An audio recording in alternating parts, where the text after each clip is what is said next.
I'm again here after the Zoom class, and today was Pilates mat work and a classical style.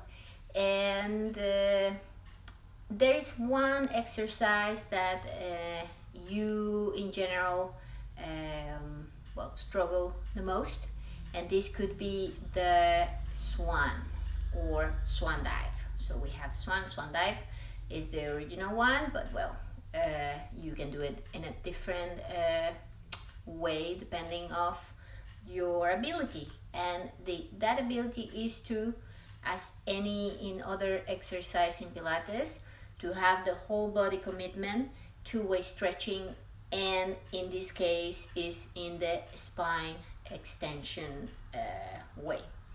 So here are some tips to improve that. And hello Paz, hola Paz. So for this one we have 2 points of always vulnerability or discomfort right away if you don't connect from your powerhouse, and that will be first your, of course, lower back, and the other one will be the neck. The third one will be around your shoulders, which is this area. So 3 tips to improve that could be, for the first thing is to understand how is your spine, how big are the curves, these 2 curves in your spine. And if you have, for example, a book, that could help you to also starting to see how big is, or how not, how long is that area in yourself. So if you just kneel in this case, you can put the book behind you and just find the point where your sacrum is, or that area, that safe area that you then start to feel the butt. And from there you lift it there and feel how you can lengthen this area gently without losing your curve. So it's not about pushing back, it's just about feeling the lift of your abdominal muscles up and towards that back. And that will be your natural neutral position where you start the exercise. If you are very compact in that area, what you want is to be careful to maybe practice with a pillow first, or with a mat also, it could be good, or with a bowl. So you have those 3 options that I will show you. And the next curve, before I go into the position of the swan, is the neck. So we have people that naturally their head is forward, and in this case, if you go into the swan, probably in this area is what you want to stay already pulling from your chest. So it's not about the curve in your neck, but it's what you do with your chest. So there are 2 different problems and 2 different ways of focusing. The first one, as I repeat, it is here in your lower back. You want to lengthen before you start that position.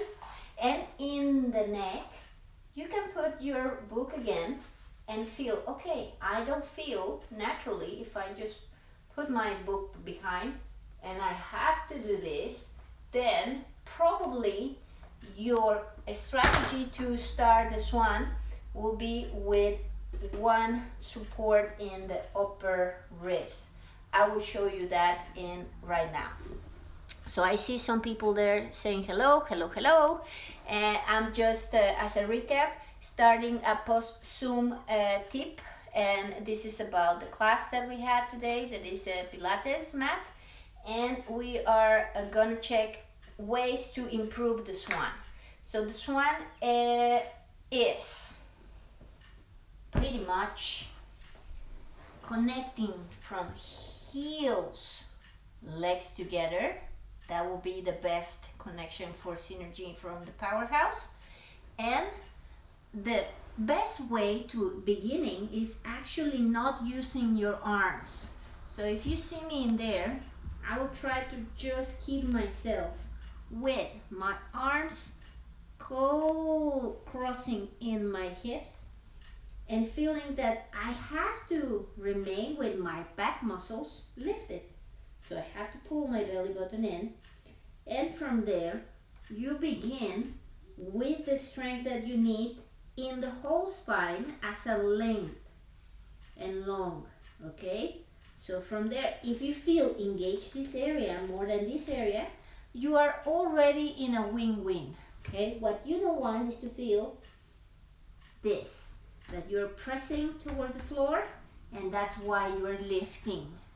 So ways to improve that, as I said, you can use a mat, right? And you put it where?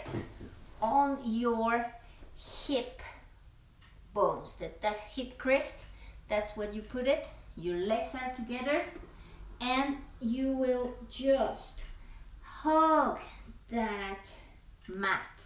Breathe and try to lift the arms all the way in the back, and then lift the upper spine connected with your neck.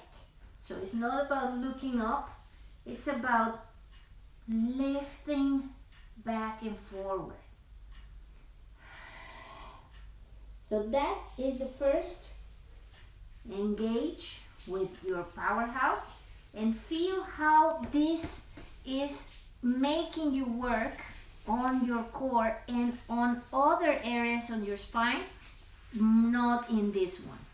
And this is the main thing for people that has a big and pronounced lower doses in there, okay? So that is what you can practice.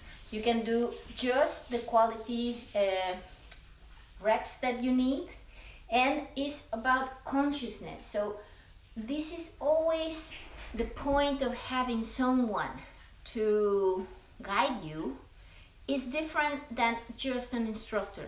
Like, I feel that this now position of the COVID-19 has helped us to make people more independent in their training. So if you notice faster, where is your problem? The knowledge is independence. So if you know already that your lower back is the first thing that you're feeling in this exercise that we're talking just specifically, then your friend might be your mat, your hands, okay, or a cushion.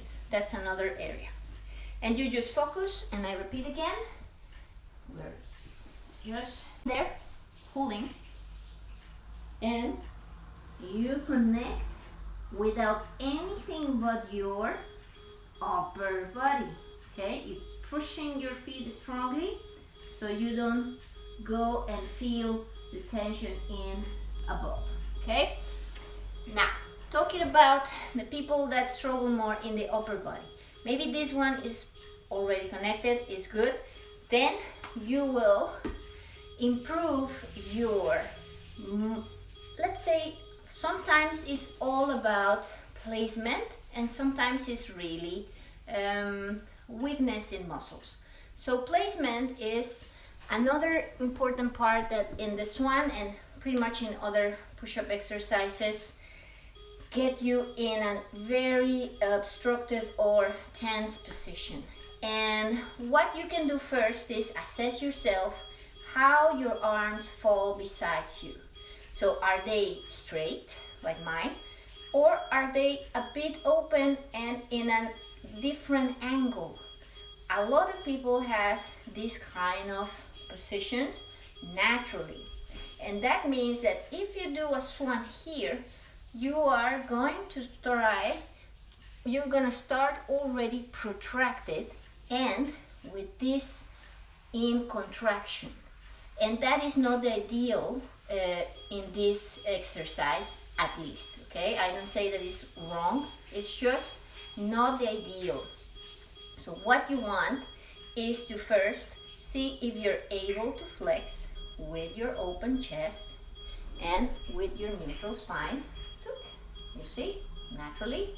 And I don't protract or feel my shoulders shrugging forward because of that. If I feel the shrug, then I maybe see that my hands, when I place them on the floor, they're gonna be open.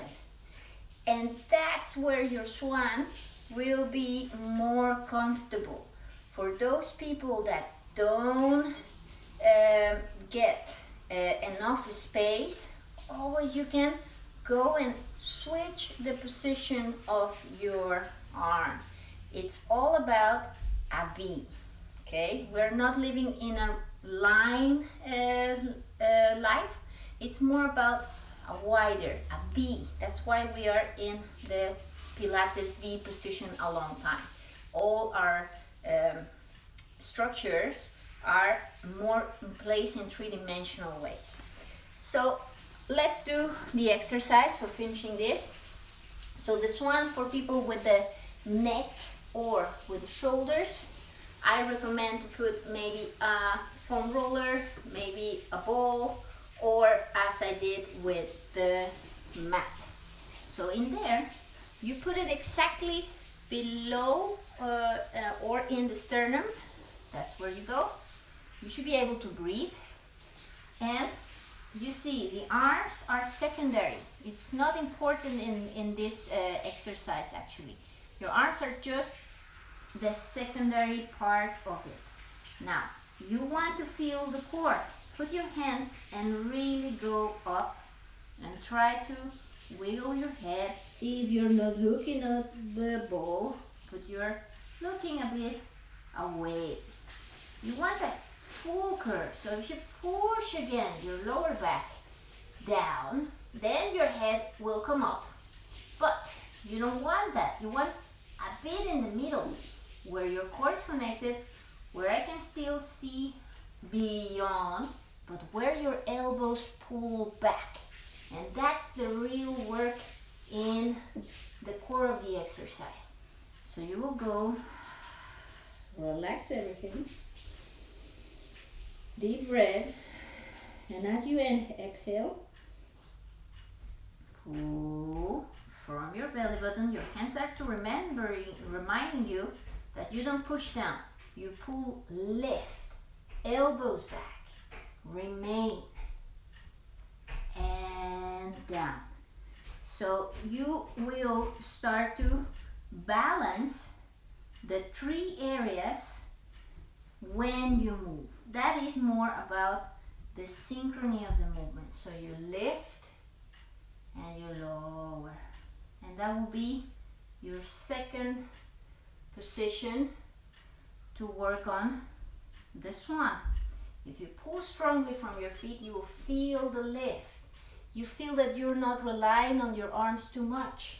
And then you always can do here the neck roll, which is before the swan or swan dive, right?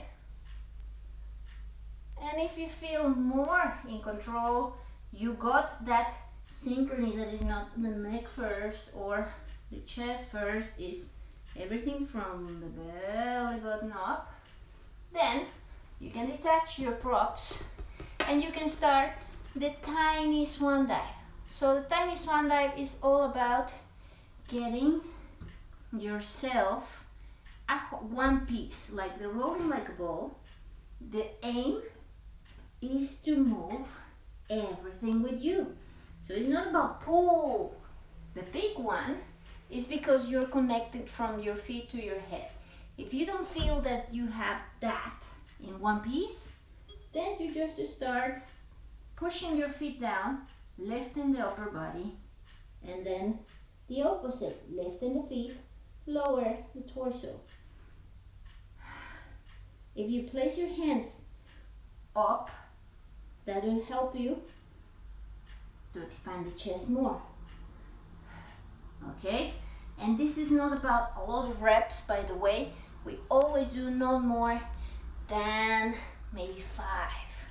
Okay, now always after that exercise, give yourself a nice pull, a nice push, and always feel the release in lower and upper back.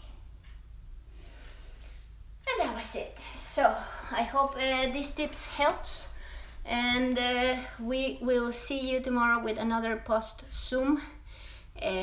This time will be a bar with a chair.